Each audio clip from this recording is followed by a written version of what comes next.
Today, we're going to talk about an unsolved case that's going to leave you completely unsettled. But before we get started, welcome to True Crime with Maneater. If you love all things true crime, including missing person cases, cold cases, and just the strange happenings of the world, you've come to the right place. Be sure to subscribe and turn on alerts so you never miss a video upload. Let's get started. Dorothy Jane Scott was a 30-year-old single mother living in California in May of 1980. Friends, family, and coworkers would describe Dorothy as someone who didn't drink or do drugs.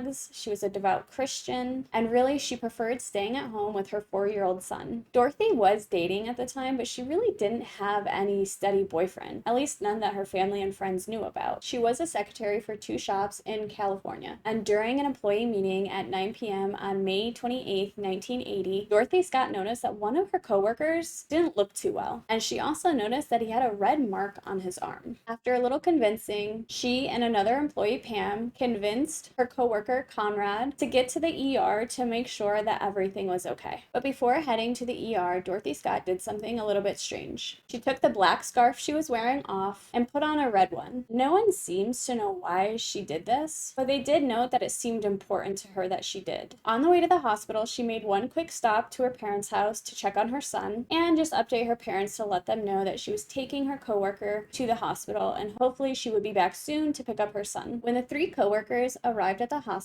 Dorothy actually never left her other coworkers. She stayed with them the entire time that they were there. And after their coworker had been seen, the doctor realized he had been bitten by a black widow spider. And luckily for her coworker, Dorothy had noticed this quick enough so that he was able to get medication and be completely fine from the bite. So after he was seen by the doctor, Dorothy told them that she would go pull the car around because she knew that her coworker wasn't feeling that well, and Pam would stay with him and go fill the prescription while waiting for Dorothy to get the car and bring it around to the front of the hospital. So they fill the prescription and they're waiting for Dorothy, and they're waiting and they don't see her coming. And obviously they know that something is amiss. She just went to pick up the car and now she's nowhere to be found. But they continued to wait because maybe she was just lost or taking her time to get the car. So they stood there and waited a little bit longer. And finally, when they saw Dorothy's car, it was driving at a high rate of speed. The car sped past them. They didn't get a chance to see who was in the car. But as she's driving by, they're like waving their arms, trying to get her attention, hoping that she'll stop because obviously they don't know what's going on.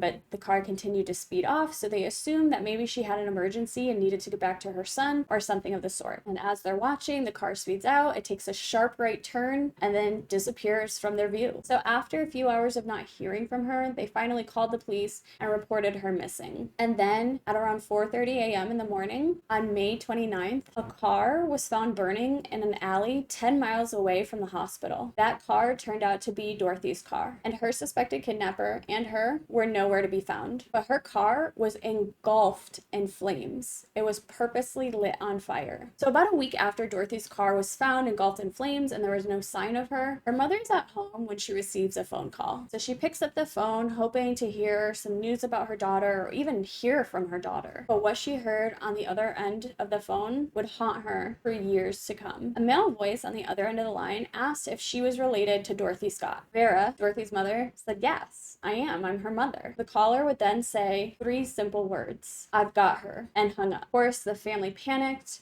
They now knew that Dorothy was being held captive, and obviously this was terrifying. So not only did they contact the police again, they contacted the media. They knew it was time to get the word out there, although police had warned them prior to this not to contact the media. They wanted to keep the situation under wraps. The paper ran Dorothy's story. Vera, Dorothy's mother, would receive a call. This time, the caller had more to say. After Vera picked up the phone, the caller would tell her, "I killed her. I killed Dorothy Scott. She was my love. I caught her cheating with another man. She denied having someone else. I killed her." And the caller also went out of his way to give details about the clothes she had been wearing and what she was doing that night at the hospital. He seemed to know everything that she had done that day, and she never left her coworker's side that night at the hospital until she went to bring the car around that evening. But police really didn't have a suspect in mind. They didn't know who was making these phone calls. And this wouldn't stop for 4 years. This male caller would call her parents meticulously every single week for 4 years. Of course, police put a tap on the phone line because they wanted to trace this caller and obviously figure out who was making these calls to her parents, but they had no success in this. The caller was smart enough to know not to stay on the call for long periods of time. And the suspect, who everyone assumed was the killer, managed to torment the family for years. Sometimes he would say that he had her and she was being held captive. Sometimes he would say that he was torturing her. And other times he would just say that he killed her. And this happened every single Wednesday for 4 years. But the caller disguised his voice, so nobody could recognize who this person was. And then in 1984, Jacob, Dorothy's father, was home and answered the phone when it rang. And after that, the stalker quit calling. He had never spoken to Jacob before, so maybe he assumed a new family had moved into the house, or maybe he just realized that Dorothy's mother wasn't alone. And then in August of 1984, construction workers would come across a bizarre set of bones. Although some of them looked to be animal bones, they also recognized that there seemed to be some human bones in there. So of course, they called the police. And when police were brought in, they obviously zoned the site off. They went slowly, looking for clues, and they found Dorothy's watch. And that watch stopped exactly at 12:30 a.m. on May 29th, 1980, the same day that Dorothy had gone missing. They also would find a turquoise ring that Dorothy's mother would identify as being Dorothy's. And then a week later, test results would come in, and the body actually did belong to Dorothy. And her body was only 10 miles away from where her burning car had been found all those years ago. And when the body was found, for whatever reason, this seemed to reignite the stalker's obsession.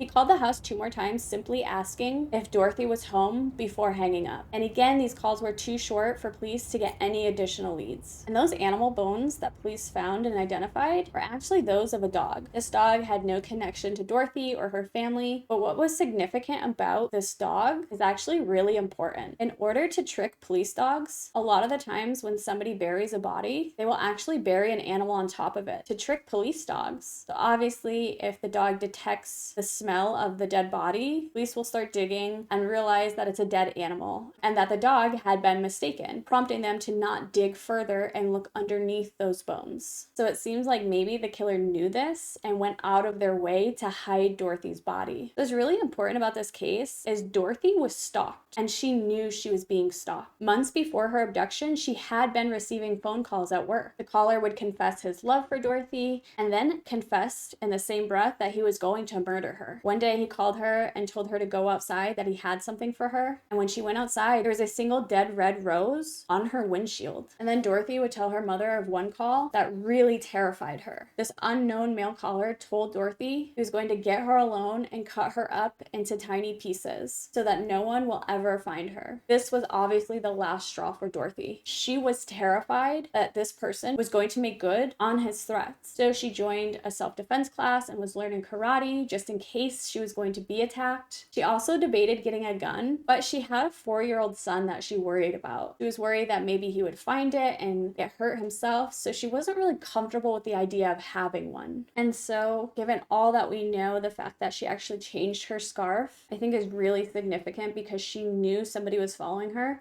and I think she was trying to figure out how closely they had been watching her. By just that small detail, if they had brought it up, she would know that she was being watched continuously. The fact that a dog was buried over her body means that this was a well thought out, well planned crime. And considering the killer was never caught, terrifies me. And really none of this makes sense because Dorothy lived a tame life. She really cared more about her son than going out and dating and doing all those things. She was a good worker. She was a good friend. She was a good parent. Her friends would say that she was a church-going, lovable person who was as dull as a phone book. And they said that with love because she really didn't get into any trouble in any sort of way. So although this case was never solved, there really is a convincing theory as to who the prime suspect could be. So Dorothy Scott obviously was a secretary and she worked with a lot of other people. And one of those people she worked with was a woman who had a brother named Mike Butler. And it had been known that he was a little bit obsessed with Dorothy once he saw her in the shop one day. He lived in the nearby mountains and it was rumored that he was kind of an unstable individual. And Dorothy Scott's son, who is now obviously an adult, firmly believed believes that this man was probably her killer. Mike Butler had actually run into Dorothy Scott's father one day, and some believe the day that Jacob answered the phone and the caller just hung up was because if he had spoken, Dorothy's father would have recognized him and had been able to identify him as Mike Butler because he did run into him and they had a conversation. And because Dorothy worked so closely with his sister, he had a lot of opportunity to follow her and to know her daily activities without really being perceived as suspicious. His sister worked there. So theoretically, everybody would just be like, oh, Mike's here to see his sister. But there's really no evidence to back this theory. And unfortunately, both Vera and Jacob, Dorothy's parents, passed away without ever knowing what happened to their daughter. But only 2 years after Dorothy Scott vanished, Patricia Snyder also went missing. She had made a call and said that her car had broken down, and then she just vanished. Her car was found a few hours later in a field on fire, which is eerily similar to what happened to Dorothy. And although their case seemed eerily similar, Schneider never received any phone calls from a stalker, not to anyone's knowledge anyways. So that didn't quite match up. But her disappearance was never solved either. So even if the two crimes are connected, we're still left wondering who committed them. And honestly, not only is this case so devastatingly sad because Dorothy lived in fear and then her worst nightmare came true, but this killer has never been caught. And he tormented her family